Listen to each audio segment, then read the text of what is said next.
దేవుని పరిశుద్ధ నామమునకు మహిమ కలుగును గాక. Good morning friends, how are you? దేవుడు మిమ్మల్ని దీవించి ఆశీర్వదించును గాక. యువదకాలన్నా దేవుని మాటలు మనము ధ్యానించే ప్రయత్నం చేద్దాం. ఆత్మ ఫలాలు మనం ఫలించాలని దేవుడు మన దగ్గర నుంచి ఆశిస్తున్నాడు. అందులో ప్రేమ, సంతోషము, సమాధానము. ఈ సమాధానం అనే ఫలాన్ని మనం ఫలించాలని దేవుడు కోరుకుంటున్నాడు. అయితే అపోస్తుడైన పౌలు దీని గురించి ఏం చెప్తున్నాడు?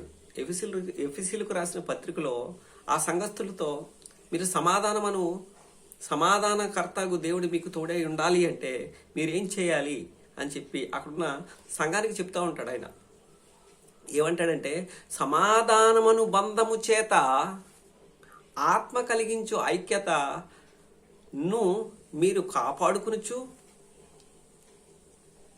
ఆ కాపాడుకునటంలో శ్రద్ధ కలిగిన వారై ప్రేమతో ఒకరిని ఒకరు సహించుకొనుచు, ఏమండి, మీరు పిలువబడిన పిలుపునకు తగినట్టుగా సంపూర్ణమైన వినయమును సాత్వికముతో నడుచుకొనవలెను అంటాడు.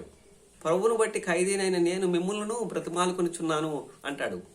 మనము సమాధానము అనే బంధముతో ఆత్మ కలిగించే ఐక్యతను ఏం చేయాలంటే మనము కాపాడుకున్నట్టు యందు శ్రద్ధ కలగాలి. శ్రద్ధ కలిగిన వారిగా ఉండాలి. మన సమాధానాన్ని వెతికి వెంటాడాలి.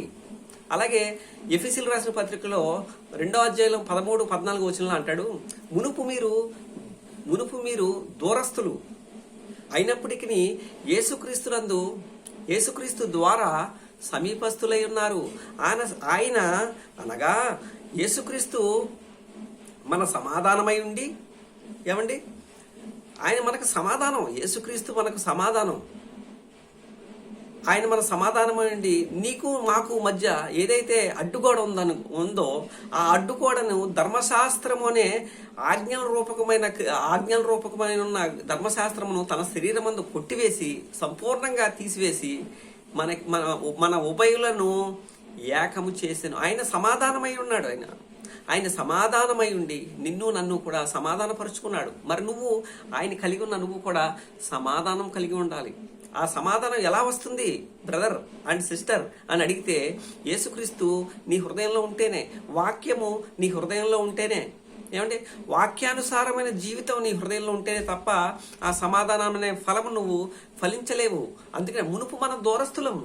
యేసుక్రీస్తు ద్వారా మనం సమాధానపరచబడ్డాం. ఎవరితో అంటే దేవునితో, అలాగే మనుషులతో. నీకు శత్రువు అనేవాడు ఉండకుండా చూసుకోవాలి. అనగా వాళ్ళు నీకు ఎంతైనా శత్రువులు వచ్చు కాకపోతే నీవు మాత్రం అందరినీ ప్రేమించు. అదే అంటాడు, నీ శత్రువును కూడా ప్రేమించు, నీకు శత్రువు గురించి ప్రార్థన చేయి అంటాడు ప్రభు. నీ మీద కాదు, వారికి ఏదైనా ద్వేషం ఉంటే, పగ ఉంటే కాదు, వారికి నీ మీద ఉన్నా కూడా నువ్వు సమాధాన పడిపో. ఆ తర్వాత వారి సంగతి దేవుడు చూసుకుంటాడు. తమ్ముడు, సహోదరి విను, ఆయన మన సమాధానమై ఉండి, ఏమండి ఏమంటాడంటే ఒకసారి చూద్దామండి. ఆయన మన సమాధానమై ఉండి మీకును మాకును ఉండిన ద్వేషమును చూసారా, మీకును మాకును ఉన్న ద్వేషమును అనగా విధి రూపకమైన ఆజ్ఞలు గల ధర్మశాస్త్రమును తన శరీరమందు కొట్టివేసి ఉభయులకు మీకు మాకు ఆయన ఆజ్ఞలన్నీ కూడా, ధర్మశాస్త్రం ఆజ్ఞలన్నీ నువ్వు నెరవేర్చలేవు. కాబట్టే ఆయన నీ గురించి నా గురించి శిలువ మీద మరణించాల్సి వచ్చింది. దేవునితో నీకు సమాధానం కలిగజేసిన వాడు ఆయనే. నువ్వు యేసుక్రీస్తునందు విశ్వాసం ఉంచి నీ పాపాలను ఒప్పుకొని యేసుక్రీస్తుని హృదయంలో చేర్చుకొని పాపాలను విడిచిపెట్టి యేసుక్రీస్తు చెప్పిన మార్గంలో నువ్వు నడిచినట్లయితే నీకు పరలోక రాజ్యం, దేవునితో సమాధానం. ఎప్పుడైతే నువ్వు దేవునితో సమాధానం పడ్డావో పరలోక రాజ్యం నీకు రెడీగా, ఏమండి, పరలోక రాజ్యానికి వెళ్ళటానికి అవకాశం ఉంది, రెడీగా ఉంది. అది నువ్వేం చేయాలంటే మొదటగా ఆయన నమ్మాలి, ఆయన హృదయంలో చేర్చుకోవాలి. ఆయన నా పాపాల గురించి ఆయన మరణించారని నువ్వు విశ్వసించి నమ్మి బాప్తిసం తీసుకొని ఆ తర్వాత యేసుక్రీస్తు మార్గంలో నడిచిన తర్వాత, ఒక దినాన్ని మరణించిన తర్వాత నువ్వు ఆయన సన్నిధికి వెళ్ళే అవకాశం, ఆయన కోసం జీవిస్తేనే సుమా.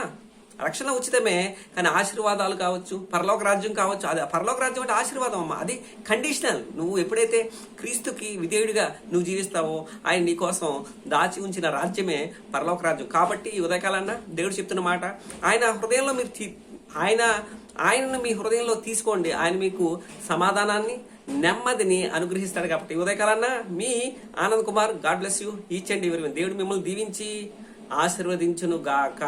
God bless you each and every one.